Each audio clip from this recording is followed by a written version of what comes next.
Great trip, thank you, sweetie. You look so beautiful. All the time. Okay.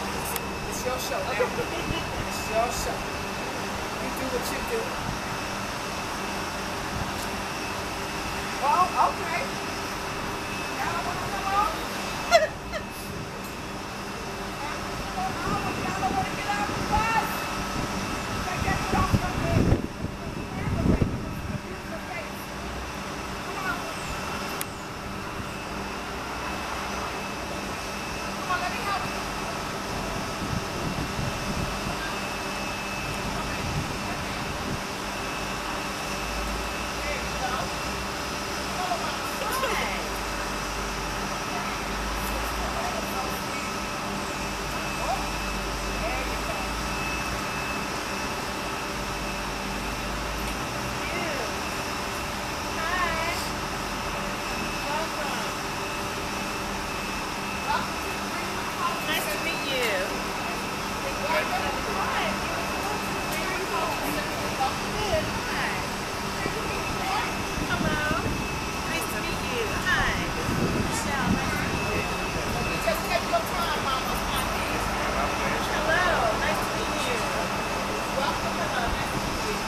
Let me introduce our hostess, Miss Michelle Brown.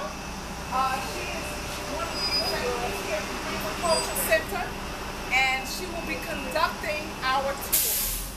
Miss Michelle Brown has, I'll let her tell you all once we get inside. Okay, let's go on in.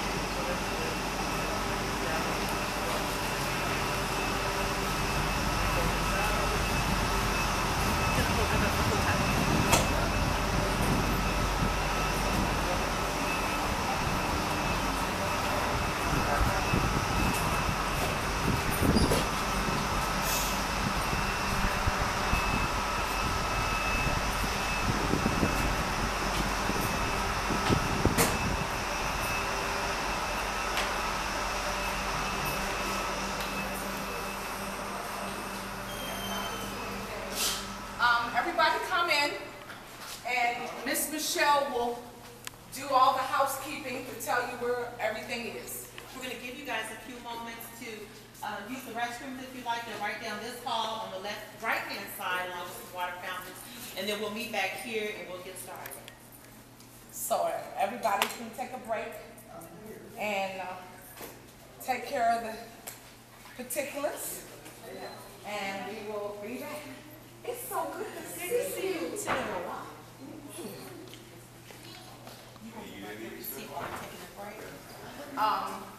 We can. Programs for children in North Tulsa. I'm also the tour guide. This is my 19th year here at the Cultural Center, and part of our purpose was to educate the public about the events of the race riot in Black Wall Street, because so many people did not know about it or talking about it, and we wanted to acknowledge and recognize our history and our survivors. We issued a plea in 1996 for race riot survivors to contact us. We knew we had about 21 living survivors. We were able to identify more than 165 people at that time. And one of our exhibits is a collection of some of their photographs along with a short caption about something that they remember about the Tulsa race riot of Black Wall Street. I think we are down to 2 survivors so far. But this organization, this building, the concept came along in the early 70s during a Model Cities meeting when the community was asked what we'd like to see in our community. When you drive through North Tulsa, you'll see that there is a definite contrast between North Tulsa, which is predominantly African American, and the rest of Tulsa. The dividing line during the race riot and prior to that was right there at the corner, right down the street at Greenwood and Archer. And we'll see that. And today, it's still somewhat of a dividing line. That's still an invisible dividing line between the city of Tulsa and our community. So although we still don't have grocery stores and restaurants and clothing stores, malls, anything like that, what they thought was so important at the time was a cultural center where our kids could come and learn about their history, but also learn about different forms of the arts. This is a $3.5 million facility. It's 10,000 square feet alone, just in our banquet hall, 25,000 square feet total. We also maintain the home next door that I'll take you and show you that belong to race riot survivors Sam and Lucy Mackey. It still has some of their original pieces in the home, some pieces dating back to 1864, but it gives you an idea of how some African Americans were able to live during that time, which was different from what we had been told. Attending school in North Tulsa, which we had African American instructors, we had a Black history class, but we never talked about the Tulsa race riot or Black Wall Street. They talked about what most classes would talk about then was the civil rights era, slavery, Martin Luther King, some of those that considered themselves bold, talked a little bit about Malcolm X. But here where we were born and raised, people were not talking about the race riot that killed hundreds of people and destroyed thousands of buildings. We were not talking about Black Wall Street that was our Wall Street. It was what our forefathers built. It's what they worked for, what they struggled for. With all the obstacles that they had to overcome, they were able to build a thriving, growing business district that was the most successful, the most prosperous in our nation.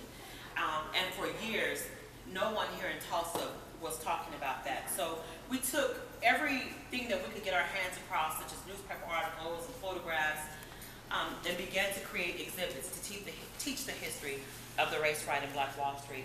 How many of you guys are really not familiar with the history of the race riot of Black Wall Street? Good.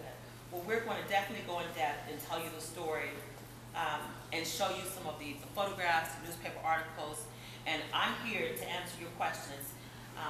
Whatever I can do to better educate you, I'm more than happy to do that. So at any time, don't hesitate to raise your hands and ask any questions. So what we're going to do is we're going to do the spiritual libations first, and then we will proceed with the tour. So if everyone will follow Elder out the door, you can leave your things here. It's all safe if you want to sit it down. And we can just go out for whatever.